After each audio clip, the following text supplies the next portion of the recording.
Iran ഭരണകൂടവും സൈനിക നേതൃത്വവും തമ്മിൽ സംഘർഷം. ഇതേ തുടർന്ന് ഭരണനിയന്ത്രണം സൈനിക വിഭാഗമായ ഇസ്ലാമിക് റവല്യൂഷണറി ഗാർഡ് കോർപ്സ് ഏറ്റെടുത്തതായി ഇറാൻ ഇന്റർനാഷണൽ റിപ്പോർട്ട് ചെയ്തു. പ്രസിഡൻഷ്യൽ നിയമനങ്ങളും തീരുമാനങ്ങളും IRGC തടയുകയും അധികാര നിയന്ത്രണം കൊണ്ടുവരികയും ചെയ്തതായാണ് റിപ്പോർട്ട്. ഇതോടെ ഭരണകൂടം കാര്യനിർവഹണത്തിൽ നിന്ന് മാറ്റി നിർത്തപ്പെട്ടിരിക്കുകയാണ്. കഴിഞ്ഞ വ്യാഴാഴ്ച ഒരു പുതിയ രഹസ്യാന്വേഷണ മന്ത്രിയെ നിയമിക്കുവാനുള്ള പ്രസിഡന്റ് മസൂദ് പെസഷ്കിയാന്റെ ശ്രമങ്ങൾ IRGC ചീഫ് കമാൻഡർ അഹമ്മദ് വാഹീദിയുടെ സമ്മർദ്ദത്തെ തുടർന്ന് പരാജയപ്പെട്ടതായി റിപ്പോർട്ടിൽ പറയുന്നു. ഹുസൈൻ ദഖാൻ ഉൾപ്പെടെ നിർദ്ദേശിക്കപ്പെട്ട പല സ്ഥാനാർത്ഥികളെയും IRGC നിരസിച്ചു. യുദ്ധ സാഹചര്യങ്ങൾ കണക്കിലെടുത്ത് ഇനിയൊരു അറിയിപ്പുണ്ടാകുന്നതുവരെ നിർണായകവും സെൻസിറ്റീവുമായ എല്ലാ നേതൃസ്ഥാനങ്ങളിലേക്കുമുള്ള നിയമനങ്ങൾ IRGC നേരിട്ട് നടത്തുകയും കൈകാര്യം ചെയ്യുകയും വേണമെന്ന് വാഹിദി നിർബന്ധം പിടിച്ചതായി റിപ്പോർട്ട് വ്യക്തമാക്കുന്നു. ഇറാനിയൻ രാഷ്ട്രീയ സംവിധാനത്തിൽ രഹസ്യാന്വേഷണ മന്ത്രിമാരെ പരമോന്നത നേതാവിന് അംഗീകാരം നേടിയതിനു ശേഷം മാത്രമാണ് പ്രസിഡന്റുമാർ നാമനിർദ്ദേശം ചെയ്തിരുന്നത്. എന്നാൽ സമീപ ആഴ്ചകളിൽ പരമോന്നത നേതാവ് മുജ്തബ ഖമേനിയുടെ സ്ഥിതിയും സ്ഥാനവും വ്യക്തമല്ലാത്തതിനാൽ IRGC ആണ് ഇപ്പോൾ പ്രസിഡന്റിനെ നിയന്ത്രിക്കുന്നത്. സമീപ ദിവസങ്ങളിൽ മുജ്തബയുമായി അടിയന്തര കൂടിക്കാഴ്ച നടത്തുവാൻ പെസഷ്കിയാൻ പലതവണ ശ്രമിച്ചിരുന്നു. എന്നാൽ പ്രതികരണം ലഭിച്ചിരുന്നില്ല.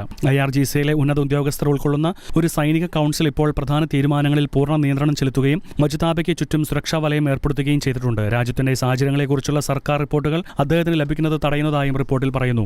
മുജ്തബയുടെ ആരോഗ്യസ്ഥിതി നിലവിലെ അധികാര സമവാക്യങ്ങൾക്ക് കാരണമുണ്ടാകുന്നുണ്ടോ എന്നതിനെക്കുറിച്ചും ഊഹാപോഹങ്ങൾ ഉയർന്നു വന്നിട്ടുണ്ട്. അതേസമയം മുജ്തബയുടെ ചില അടുത്ത സഹായികൾ പരമോന്നത നേതാവിന്റെ ഓഫീസിലെ പ്രധാന വ്യക്തിയായ അലി അസ്ഗർ ഹിജാസിയെ പുറത്താക്കുവാൻ ശ്രമിക്കുന്നതായി പറയപ്പെടുന്നു. മുജ്തബയുടെ പിന്തുടർച്ചയ്ക്കുള്ള ഹിജാസിയുടെ വ്യക്തമായ എതിർപ്പാണ് ഈ സംഘർഷങ്ങൾക്ക് കാരണം. പിന്തുടർച്ചയ്ക്ക് ആവശ്യമായ യോഗ്യതകൾ മുജ്തബയ്ക്കില്ലെന്നും അലി ഖമേനി മുന്നോട്ട് വെച്ച തത്വങ്ങൾക്ക് പാരമ്പര്യ പിന്തുടർച്ച അനുയോജ്യമല്ലെന്നും വിദഗ്ധ സഭാംഗങ്ങളെ ഹിജാസി താക്കീത് ചെയ്തതായി റിപ്പോർട്ടുകൾ പറയുന്നു. മുജ്തബയെ ഉയർത്തുന്നത് രാജ്യത്തിന്റെ മുഴുവൻ നിയന്ത്രണവും IRGC കൈമാറാൻ ഇടയാക്കുമെന്നും സാധാരണ സിവിൽ സ്ഥാപനങ്ങൾ എന്നേക്കുമായി മാറ്റി നിർത്തുമെന്നും ഹിജാസി മുന്നറിയിപ്പ് നൽകിയതായി റിപ്പോർട്ടുണ്ട്. യുദ്ധത്തിന്റെ ആദ്യ ആഴ്ചയിൽ ഒരു വ്യോമാക്രമണത്തിൽ ഹിജാസി ലക്ഷ്യമിട്ടതായി ഇസ്രായേലി മാധ്യമങ്ങൾ റിപ്പോർട്ട് ചെയ്തിരുന്നു. അദ്ദേഹം ആക്രമണത്തിൽ നിന്ന് രക്ഷപ്പെട്ടുവെന്ന് പിന്നീടുള്ള റിപ്പോർട്ടുകൾ വ്യക്തമാക്കുന്നു.